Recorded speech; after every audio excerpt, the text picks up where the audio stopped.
Mafunzo kwa madaktari yana malengo makuu yafuatayo. Mosi, ni kuwajengea madaktari uelewa juu ya taratibu za kuwahudumia wanufaika wa WCF. Pili, ni kuwajengea madaktari uwezo wa kufanya tathmini za athari za kibiolojia zinazosababishwa na ajali za kikazi au magonjwa yatokanayo na kazi, impairment assessment. Na tatu, ni kuwajengea madaktari uwezo wa kuyatambua magonjwa yatokanayo na kazi. Pamoja na malengo hayo mahususi ya mafunzo ambayo ni kupata elimu na ujuzi lengwa, kuanzia mafunzo ya mwezi Mei 2023, madaktari wanaoshiriki mafunzo haya hupata alama CPD points ambazo ni muhimu katika kuhuisha leseni zao za kitaaluma. Ndugu washiriki, kwa kutambua baadhi ya madaktari wanaofundishwa mafunzo haya baadaye wanaweza kuhama vituo vya kazi, WCF imekuwa ikirudia kufanya mafunzo haya kwa mzunguko kikanda. Kwa kuzingatia mzunguko huo, mafunzo ya wiki hii yanajumuisha madaktari kutoka mikoa ya kanda ya kaskazini, yani mikoa ya Manyara, Arusha, Kilimanjaro na wenyeji wetu wa leo hapa mkoa wa Tanga. Hata hivyo, katika mafunzo haya kuna madaktari kutoka mikoa ya Dar es Salaam, Pwani na Morogoro wanaohudhuria mafunzo kwa vitendo.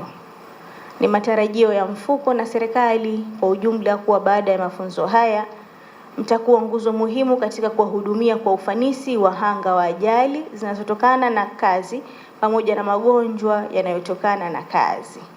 Na wasihi mkumbuke kwamba utendaji wenu ulio bora utawezesha wafanyakazi wanaolengwa kunufaika kwa kurejea kazini mapema, hivyo kuongeza ufanisi na uzalishaji wa kukuza tija ya taifa.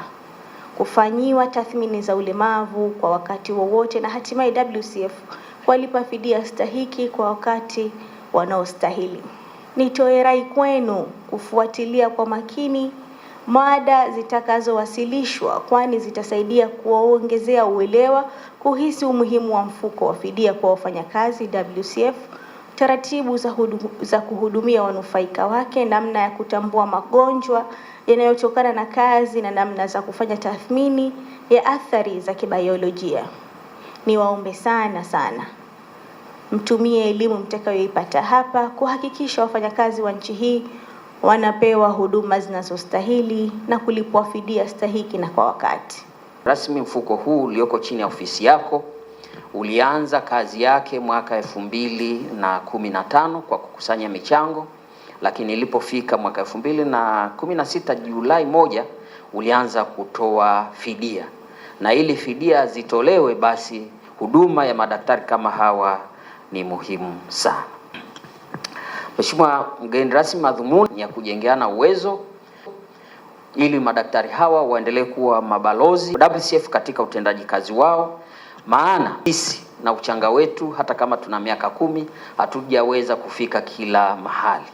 Kwa hiyo hawa wanakuwa ni extension ya huduma zetu pale itakapofika kuna mgonjwa alipata ugonjwa unaotokana na kazi au ajali inayotokana na kazi, na wao watakuwa na jukumu la kutusaidia sisi kufanya hizo tathmini za awali na ambazo watafundishwa leo jinsi ambavyo zinafanyika. Mafunzo haya yanatija sana kwetu sisi madaktari, lakini pia kwa upande wa wafanyakazi wote wa umma na wale ambao wa private sector katika nchi nzima ya Tanzania. Hii inatusaidia sisi pale mfanyakazi anapopata tatizo wakati yupo kazini au anapopata maradhi yoyote yatokanayo na kazi. Kwa hiyo timu hii ya madaktari ambayo imekutana hapa ndio inakuwa inamjadili mfanyakazi huyu ili aweze kupata stahiki zake kutoka kwa mwajiri wake, lakini vile vile kutoka katika mfuko unaoshughulika na masuala mazima ya funds kwa wafanyakazi wanaoumia kazini. Hawa wafanyakazi kuna ambao labda wanapata ajali aidha wanapokuwa kazini, wanapokwenda au wanaporudi, lakini pia kuna wale ambao wanapata maradhi yanayotokana na kazi zile wanazozifanya.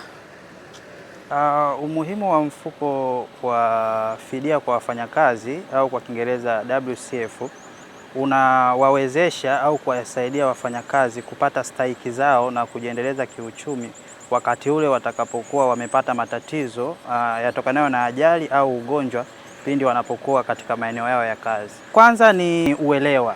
Nafikiri mfuko wa fidia kwa wafanyakazi unahitaji kutoa elimu sana sana kwa wafanyakazi wenyewe, lakini pia elimu kwa waajiri, kwa sababu pengine kuna wafanyakazi wengi wamepata matatizo katika eneo lao la kazi, lakini hawafahamu kwamba kuna mfuko wa fidia kwa wafanyakazi, na hii ni kutokana na waajiri wengi inaweza kuwa labda hawataki kutoa hii elimu kwa sababu ni mfuko ambao unawahusu wao moja kwa moja kwenye kupeleka hii michango.